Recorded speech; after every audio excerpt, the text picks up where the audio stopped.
अस्सलाम वालेकुम। आमिर मकसूद बसरा। ਅੱਜ ਇੱਕ ਮੈਂ ਟੌਪਿਕ ਦੇ ਉੱਤੇ ਜਿੱਤੇ ਗੱਲ करना चाह रहा हूँ वो टॉपिक है जी अक्सर तुम टिकटॉक और यूट्यूब और फेसबुक पे सुनते हो।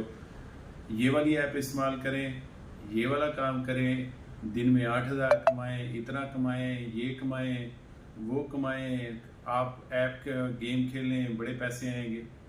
कभी तुम सोचो पैसे आउणगे कितों? कभी ज़हन च ख्याल आया होए कि एक बंदा तुहाडे ते एडा मेहरबान हो गया, ਉਹ ਪਹਿਲਾਂ ਐਪ ਬਣਾਉਂਦਾ ਹੈ, ਉੱਤੇ ਲੱਖਾਂ ਰੁਪਇਆ ਲਾਉਂਦਾ ਹੈ और शायद बाद वक्त ਕਰੋੜਾਂ ਰੁਪਇਆ, ਫਿਰ ਉਸ ਤੋਂ ਬਾਅਦ ਉਹਨੂੰ ਐਡਵਰਟਾਈਜ਼ ਕਰਨ ਤੇ ਲੱਖਾਂ ਰੁਪਇਆ ਲਾਉਂਦਾ ਹੈ, ਫਿਰ ਉਹ ਤੁਹਾਨੂੰ ਪੈਸੇ ਦੇਈ ਜਾਂਦਾ। ਉਹਨੂੰ ਕੀ ਹੁੰਦਿਆ ਜਿਹੜਾ ਕੋਈ ਇੰਨੀ ਮੁਸ਼ਕਲ ਕਰਕੇ ਸਿਰਫ ਤੁਹਾਡੀ ਜੇਬ 'ਚ ਪੈਸੇ ਪਾਉਣ ਦੀ ਕੋਸ਼ਿਸ਼ ਕਰਨ ਡਿਆ? ਇਹ ਤਾਂ ਡਬਲ ਸ਼ਾਹ ਵਾਲੀ ਗੱਲ ਹੋ ਗਈ ਨਾ। ਅਗਰ ਇੱਕ ਬੰਦੇ ਨੂੰ ਪੈਸੇ ਦੇਣਾ ਹੈ ਤੇ ਉਹਨੇ ਆਪਣੇ ਸਾਰੇ ਖਰਚੇ ਔਰ ਪਿਛਲੇ ਸਾਰੀ ਇਨਵੈਸਟਮੈਂਟ ਨੂੰ ਕੱਢਣ ਵਾਸਤੇ ਕੋਈ 20 ਬੰਦਿਆਂ ਨੂੰ ਲੁੱਟਣਾ ਵੀ ਤੇ ਹੈ। और अज अगर तुहानू पैसे लभ गए ने तो इसका मतलब है कि उन्होंने 20 च अगले दिन तुहाडी वारी है। तो यह गल तो बड़ी तय है कि पैसे कभी भी आसानी नाल जिंदगी च नहीं आते, और अगर आ जान तो फिर वो कोई एक्सट्रा ही कुछ किस्मत आदमी होंदा, पर दोबारा नहीं आते। फिर इस तरह वो एक बारी आते। इस तरह ही एक सिख जिहड़ा हुंदा ना, वो वालद फौत हो जाता है तो बड़ी जबरदस्त जमींदारा होंदा है, तो नाल कोई छोटा मोटा कारोबार करता होंगे, तो एक मुंशी रख लेंदा अपने को। वो मुंशी उन्होंने जनाब कभी मशवरे देंदा, इंज कर लो, उंज करता तो बड़े पैसे कमाता। दूजी बारी कहना इंज कर लो, वो करते कराते हो, कभी अनाज कर लो स्टोर, कभी खाद कर लो, वो मशवरे तो बड़े पैसे कमाता रहता। एक दिन वो कहता है चौधरी साहब कोई वड्डा छक्का ना मरवावां तुहानूं?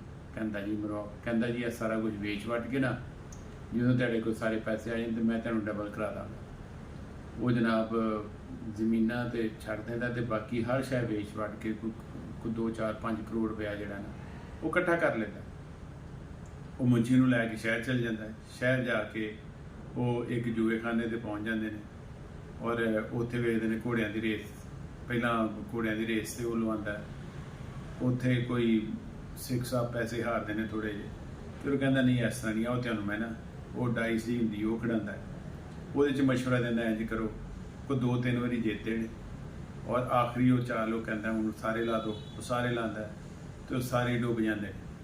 और सरदार जी जेडे ने बेचारे वेले हथी।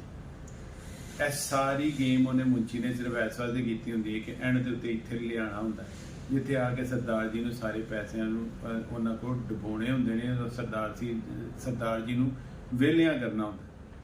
वो कितनी देर तो प्लैनिंग करन दे होंदा। तो इत्थे ऐपां तुहाडे कोल पर डे जड़ियां वो लुट्टन दे प्रोग्राम च बणियां और तुसीं भज्जे जाण दे। दुनिया की कोई शय तुहानूं कदी पैसे डबल करके तुहानूं नहीं देगी। अगर वो डबल होण दे तो पागल वंडी फिरेगा, वो अपने वास्ते इकट्ठे करेगा। अच्छा जी, यह गल तो मुक गई इत्थे। अब आ जाते हैं शलवार कमीज पर।